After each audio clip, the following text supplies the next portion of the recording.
I'm missing your body, missing your eyes, I'm missing the way you look at me. Well, you never love me, you never love me. What do you break my peace? And I cry for your love, and I'm hearing your voice calling me one more time. I'll never call your phone, baby, oh baby. I will never. 네, 안녕하세요. 도사 이승태 TV의 이승태 변호사입니다. 오늘도 여러분들이 많이 물으시는 임차권에 대한 부분입니다. 그러니까 임차권에 대해서 배당 요구해야 된다 이 얘기 알고 계실 겁니다. 그게 무슨 얘기냐면 우리가 기본적으로 임차권이라고 하는 게 두 가지예요. 대항력과 우선변제권. 대항력이라고 하는 건 제가 항상 얘기 드리는 것처럼 건물을 인도받고 주민등록을 옮겨 놓으시면 이게 대항력이 유지가 되는 거고요. 대항력이라고 하는 건 집주인이 바뀌어도 내가 그 사람한테 보증금을 다 받을 때, 전액을 받을 때까지 대항할 수 있다. 대항할 수 있다는 건 안 나가도 된다. 그리고 내 권리를 주장할 수 있다는 거예요. 대신 그거는 그냥 끝까지 버티라는 거예요. 그 아파트에서. 그러면 나중에 경매가 되든 사람이 바뀌든 간에 나중에 보증금 받을 수 있다는 게 대항력이고, 그 다음에 또 하나는 우선변제권이라고 하는 거는 뭐냐면 다른 채권자들에 비해서 우선적으로 돈을 받을 수 있는 기회를 주겠다. 이게 우선변제권인데 이거는 확정일자를 받으셔야 된다. 제가 얘기 드린 건데, 근데 이것만 알고 있으면 안 돼. 대항력하고 우선변제권만 있으면 되는가 보다라고 생각하니까 문제가 생기는 거거든요. 근데 이거를 선택할 수 있는 거예요. 두 가지가 다른 권리예요. 끝까지 버틸 것이냐, 우선변제권을 행사할 것이냐. 근데 또 하나는 경매가 진행이 되면 더 복잡해집니다. 경매가 진행이 되면 기본적으로 우리가 이 부분에 대해 배당 요구를 해야 된다는 걸 알고 계실 거예요. 그러니까 임차인들이 우선 변제를 받으려면 대항력이 아니라 돈을 내가 빨리 받고 나가는 게 낫겠다 라고 할 때는 실질적으로 우선 변제권을 행사해야 되는 거거든요. 내가 순위를 보니까 우선 변제를 받을 수 있네, 그럼 받고 나가는 거예요. 근데 내가 우선 변제권이 있고 대항력이 있다고 모든 사람한테 전부 다 우선 변제권과 대항력이 있는 게 아니에요. 순위야, 순위. 임차권도 물권하고 비슷해서 원래 등기부에 나와 있는 순위가 다르면 실질적으로 그 내 앞선 순위의 사람한테까지 모두 다 대항할 수 있다는 게 아니에요.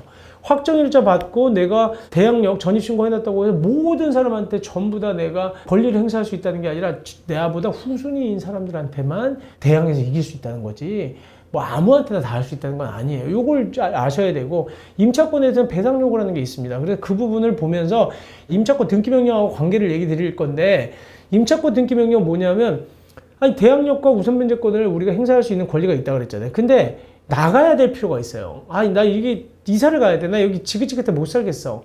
근데 돈은 못 받고, 요건 유지해야 되겠고, 유지하지 못하면 여러 가지 손해가 생기니까 그때 임차권 등기 명령 신청을 대신 해놓으면 난 나가도 된다는 거예요. 아시겠죠?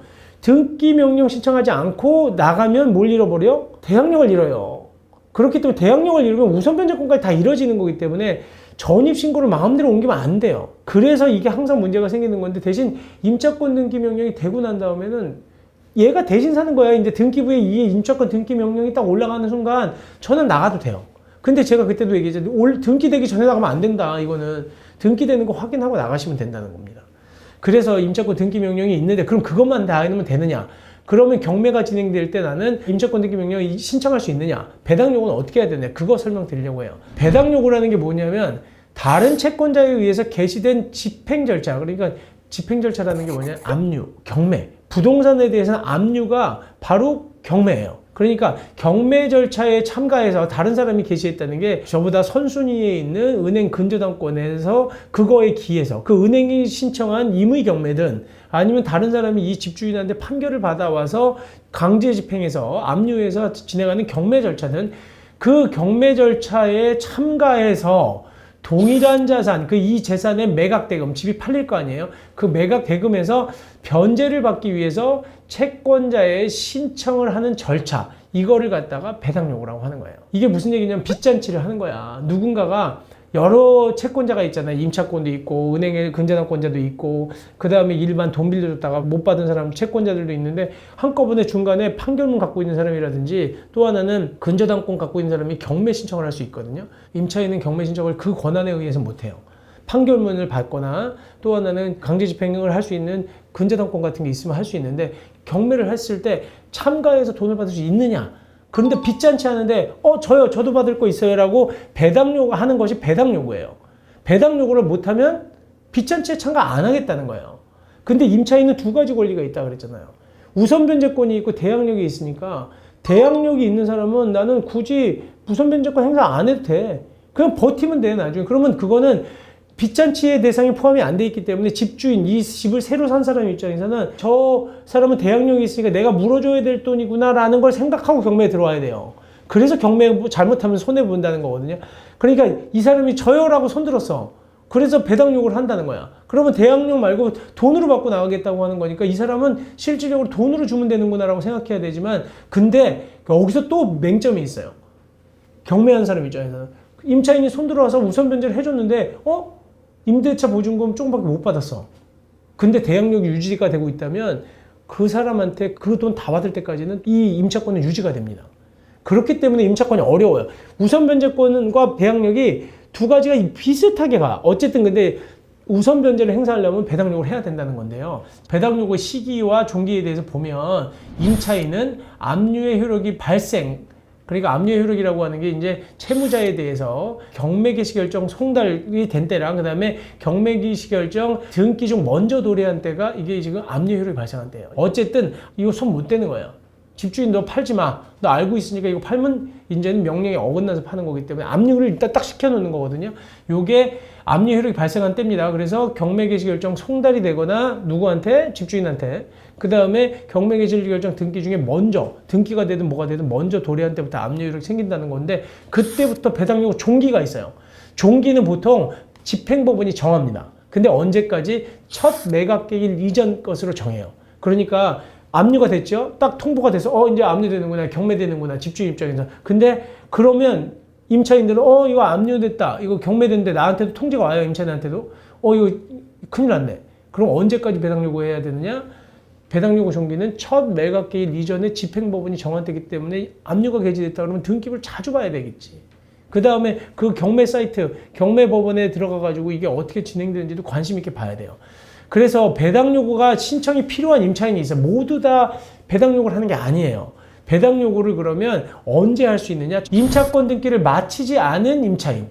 이건 대항력 불문하고 무조건 배당 요구 해야 돼요. 그러니까 임차권 등기를 했으면 등기부에 올라가 있으면 다른 사람들이 다 볼 수 있기 때문에 그때는 뭔가 행위를 많이 안 해도 돼요.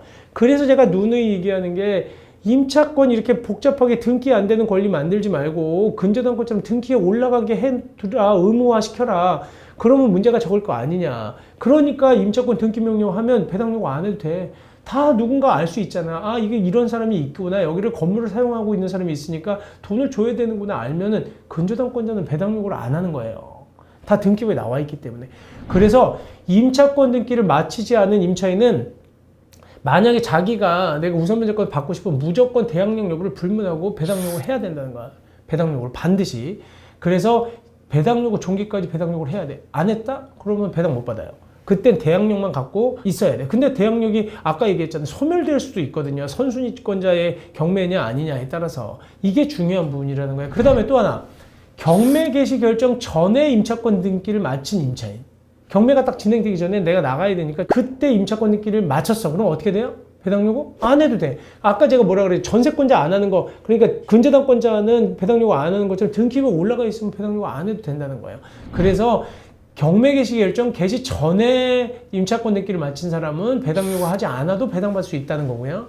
그 다음에 경매 개시 결정 후에 임차권 등기를 마친 사람은 해야 돼요. 왜냐하면 압류될 때가 기준으로 보는 거거든요. 그 이후에는 이 사람은 그때 임차권 등기 명령 했어도 그건 반드시 배당 요구를 해야지만 배당에 참가할 수 있다. 아시겠죠? 여러분들 작업은 배당 요구 잘 하시고, 그 다음에 사이트를 하나 알려드릴 텐데, 이거는 여러분들이 경매법원에 들어가서 자기 경매 사건이 나오면 경매가 어떻게 진행되는지를 볼 수 있는 대법원 사이트 우리 주소 하나는 저희가 올려드릴 테니까 그거 잘 보시고, 만약에 집이 경매됐다라고 하면 유념해서 경매가 어떻게 진행되는지를 꼭 관찰하셔야 된다는 얘기 드리면서 오늘 방송은 이것을 마치도록 하겠습니다. 감사합니다.